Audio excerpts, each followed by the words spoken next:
மாணவன் தே. முத்துக்குமரன். நூல் விமர்சனம். நூலின் பெயர் நட்பு. நூலை எழுதியவர் பேராசிரியர் ஏ. ஜோதி. நான் எடுத்துக்கொண்ட தலைப்பு துன்பத்தில் நீங்காத நட்பு. முன்னொரு காலத்தில் கங்கை ஆற்றின் ஓரமாக அத்திமரம் ஒன்று வலது பக்கமாக இருந்து வந்தது. அங்கு நிறைய பழங்கள் பழுத்து இருந்தன. அதை சாப்பிடுவதற்காக நிறைய பறவைகள் கூட்டம் கூட்டமாக வந்தன. அதில் கிளி ஒன்றும் வந்தது. அந்த மரத்தில் உள்ள பழங்களை கிளிக்கு ரொம்ப பிடித்து விட்டது. அந்த மரத்தை தன் நண்பனாக கருதியது கிளி. சில நாட்களில் மரம் பட்டு போயிற்று. அதன் இலைகள் எல்லாம் கொட்டி விட்டன. மற்ற பறவைகள் அனைத்தும் இங்கு இருந்தால் ஒரு பயனும் இல்லை என்று அங்கிருந்து செல்ல தொடங்கின. கிளியை வந்து அழைத்தன. கிளியே, இங்கு இருந்தால் ஒரு பயனும் இல்லை, எங்களிடம் வந்துவிடு. சிறிது தொலைவில் நிறைய பழமரங்கள் உள்ளன, அங்கு போய்விடலாம் என்று சொன்னது.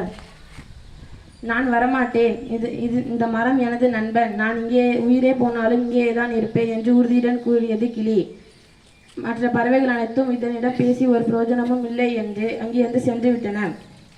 மழை பெய்தது, வெயில் அடித்தது. அங்கேதான் இந்த மரத்திலே தான் கிளி அமர்ந்திருந்தது. பசி எடுத்தால் அதன் பட்டைகளை தின்றது.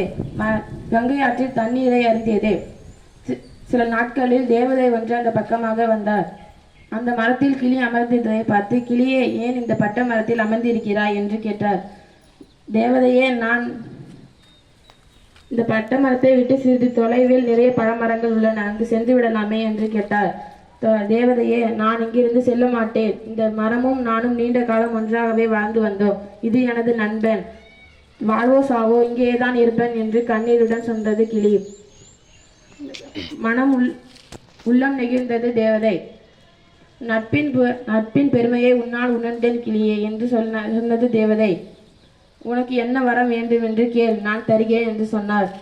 தேவதையே, எனக்கு எனது நண்பனாகிய இந்த மரம் முன்பு இருந்ததை போல வளமாக மாற வேண்டும் என்று சொன்னார். அப்படியே நடக்கட்டும் என்று சொல்லிவிட்டு மறைந்தார் தேவதை.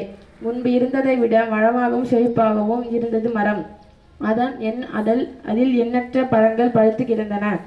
மகிழ்ச்சியுடன் வாழ்ந்து வந்தது கிளி. இதிலிருந்து உங்க கருத்து என்ன?